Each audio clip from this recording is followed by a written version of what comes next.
Bonsoir messieurs, dames. Merci beaucoup pour cette discussion qui m'a un peu chamboulé quand même parce que je ne vous cache pas que je suis moi-même apprenti chercheur en sciences cognitives. Alors je ne fais pas beaucoup d'imagerie cérébrale, donc les neurosciences c'est pas ma spécialité, mais je me reconnais absolument pas dans la description tout à fait accablante et effectivement diabolisante que vous avez fait des sciences cognitives. Rien de tout ça ne peut être observé dans la littérature publiée.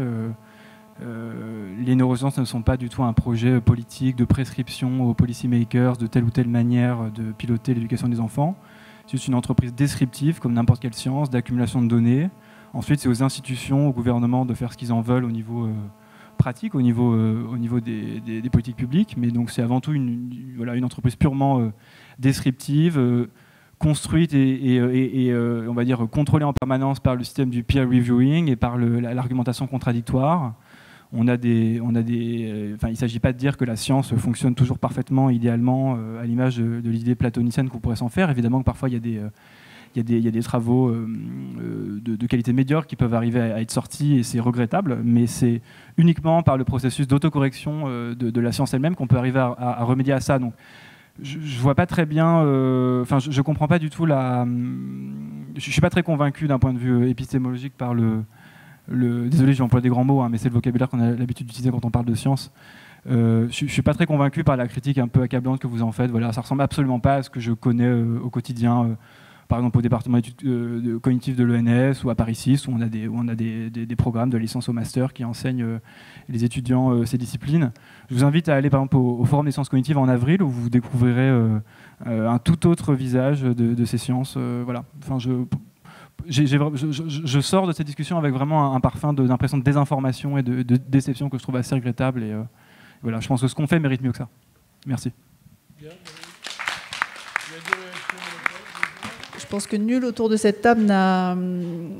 Il ne s'agit pas d'un débat épistémologique, il ne s'agit pas d'opposer les neurosciences, mais l'usage qui peut être fait d'une science. Donc je voulais reprendre, tout à l'heure quelqu'un a dit les neurosciences ne sont pas des sciences. Moi je pense que c'est une science, tout dépend. Et ce qui compte, je suis maîtresse d'école, je pense qu'on m'entend. Je pense que ce qui est important c'est l'usage.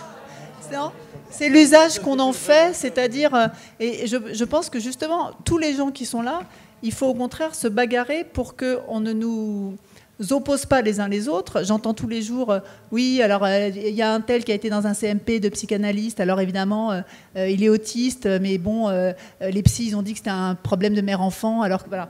Il faut pas, justement, je pense qu'on est là pour essayer de faire en sorte de travailler ensemble, voir quels sont les apports que peuvent avoir, et je pense que personne n'a tapé contre les cognitivistes, c'est pas la science qui est mise en cause, c'est l'usage qui en est fait. Et c'est l'usage qui peut être fait. C'est-à-dire que je pense que ce qui est grave, c'est de nous d'opposer des gens qui s'intéressent tous à des sujets, et de ne valider qu'une approche et de les opposer les unes aux autres. Parce que l'apport des neurosciences, personne ici, c'est pas le fait qu'il y ait les neurosciences qui existent et qu'il y ait une recherche qui soit faite, c'est l'usage qu'on en fait. On parle bien d'un usage politique. Et le danger, il est là, c'est de faire avaler une couleuvre pour ce qu'elle n'est pas. C'est-à-dire, personne ne dit les neurosciences, c'est de la merde, tout ce qu'on veut. C'est l'usage qu'on en fait. Il y a un sens politique derrière. Je pense que le véritable enjeu, et je pense qu'on l'a tous dit de manière différente, c'est ça.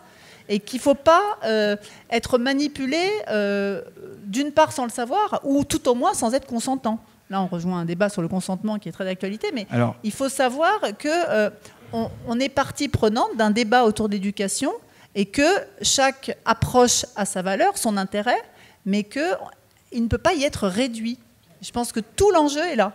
Parce que là, en ce moment, il y a clairement un processus de réduction d'approche pédagogique avec une lecture épistémologique qui est celle des neurosciences, dont on a tous parlé. Il ne s'agit pas de dire elle n'existe pas, elle est nulle et non avenue. Il s'agit de dire elle ne doit pas être impérieuse, impériale et unique, univoque.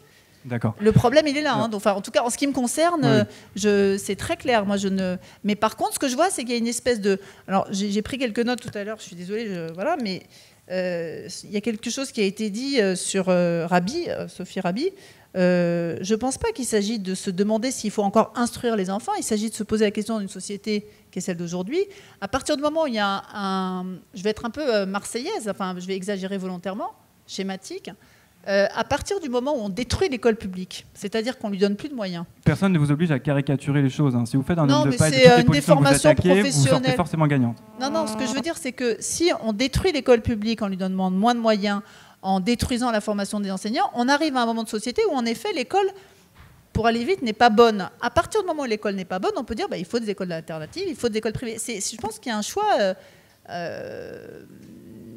de société qui, en effet, quelqu'un l'a rappelé, est fait depuis un certain nombre d'années et que ça n'est pas un hasard. Enfin, en ce qui me concerne, je suis même convaincue que ça n'est pas un hasard. Que ce n'est pas un hasard qu'on arrive à un moment où fleurissent les initiatives pédagogiques privées, mercantiles, rentables, etc. Alors, voilà. Si vous me permettez...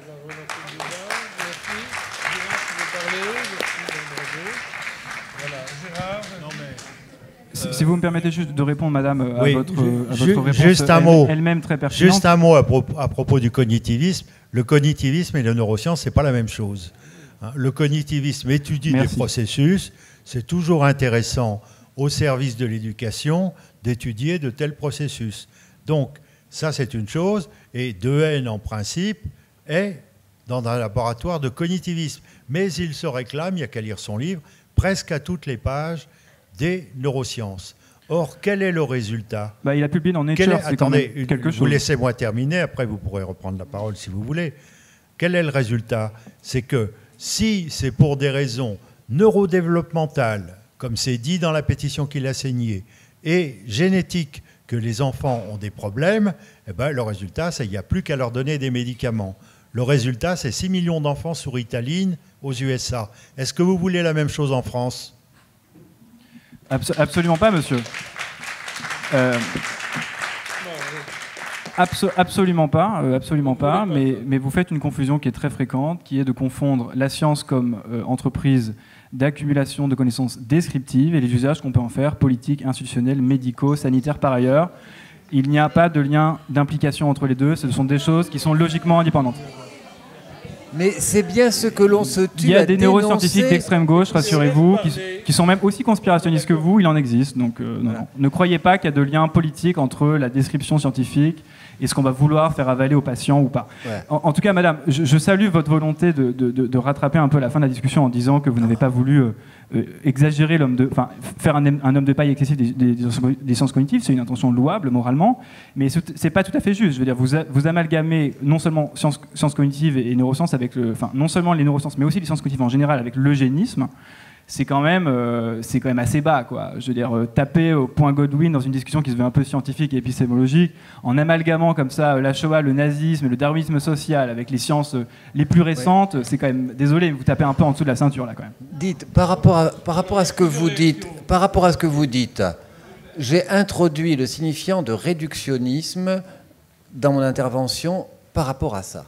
Ce n'est pas un combat contre les neurosciences et ce qu'elles peuvent nous apprendre. Ce n'est pas un combat contre le cognitivisme et ce qu'il peut nous apprendre. C'est un débat contre le réductionnisme et donc l'utilisation politicienne de certaines avancées. Quand il y a une découverte par rapport à un autisme particulier où il y a peut-être une infection à la base et l'utilisation d'antibiotiques possibles, ça devient dans les journaux et dans la politique la solution à l'autisme. C'est ce réductionnisme permanent, ce pilonnage permanent qui aboutit effectivement à blackbouler la subjectivité et à amener à chaque fois des solutions médicamenteuses et des catastrophes sanitaires. Aux États-Unis, nous allons vers une catastrophe sanitaire. Bien. Alors, moi, je... Vous avez demandé la parole avant, pardon. Madame a demandé la parole avant. Cécile Bourdet. Oui. Je voulais... Voilà, donc moi je voulais faire une observation par rapport, à mon avis en tout cas, au fonctionnement du pouvoir. En général, le pouvoir, il fonctionne bien quand il arrive à séparer, à diviser, c'est-à-dire à créer les gens et à les mettre contre les autres. Alors, moi je trouve que le cognitivisme est extraordinaire. Il y a des travaux cognitifs qui sont extraordinaires parce qu'ils nous illustrent comment on fonctionne, comment il fonctionne notre cerveau, comment il s'adapte, comment il apprend la mimésis sur certaines émotions qu'il reçoit, comment il apprend à calculer, à comprendre, à évoluer, à se transformer. C'est extraordinaire. On a la psychanalyse qui est extraordinaire parce qu'elle nous fait plonger dans un monde merveilleux qui est le monde de l'inconscient, de ce qu'on connaît ou de ce qu'on ne sait pas. Si, merveilleux, bien sûr qu'il est merveilleux parce que la souffrance peut être merveilleuse quand on l'accepte et quand on sait la traverser.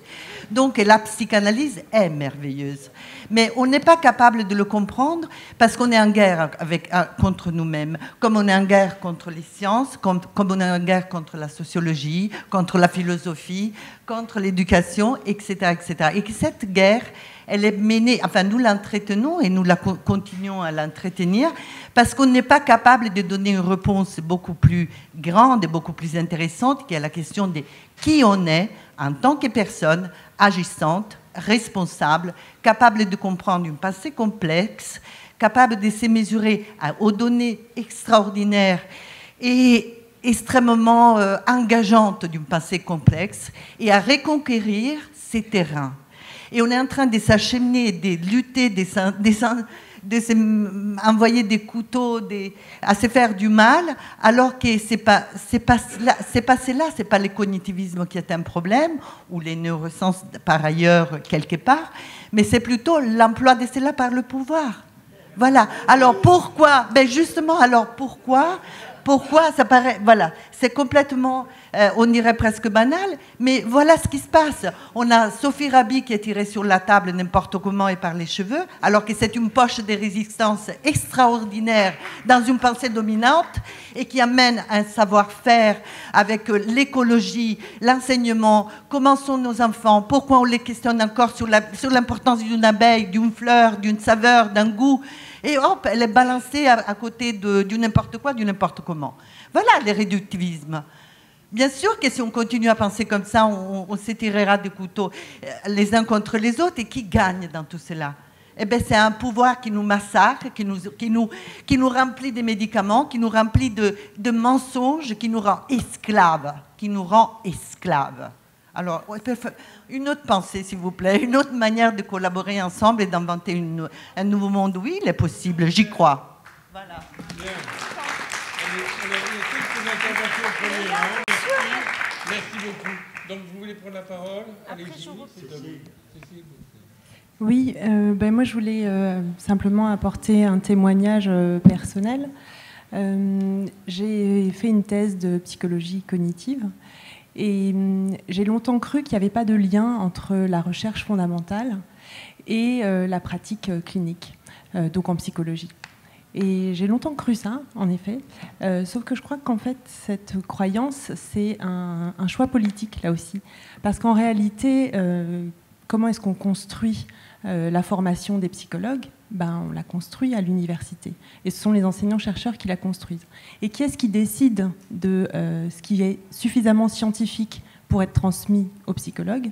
Ce sont les ministères qui vont décider de ce qui est réellement scientifique. Or, aujourd'hui, on a un problème, c'est qu'il y a une hégémonie justement des neurosciences. On considère maintenant que les scientifiques ne sont scientifiques que les savoirs neuroscientifiques. Et en psychologie, on se retrouve dans une situation où on apprend aux psychologues uniquement des techniques issues des neurosciences ou du cognitivisme, et on abrase complètement toute l'approche de la complexité, toute l'approche issue des sciences humaines, parce qu'on discrédite les sciences humaines au prétexte que ne serait scientifique que ce qui est de près ou de loin comparable aux sciences médicales ou aux sciences dures.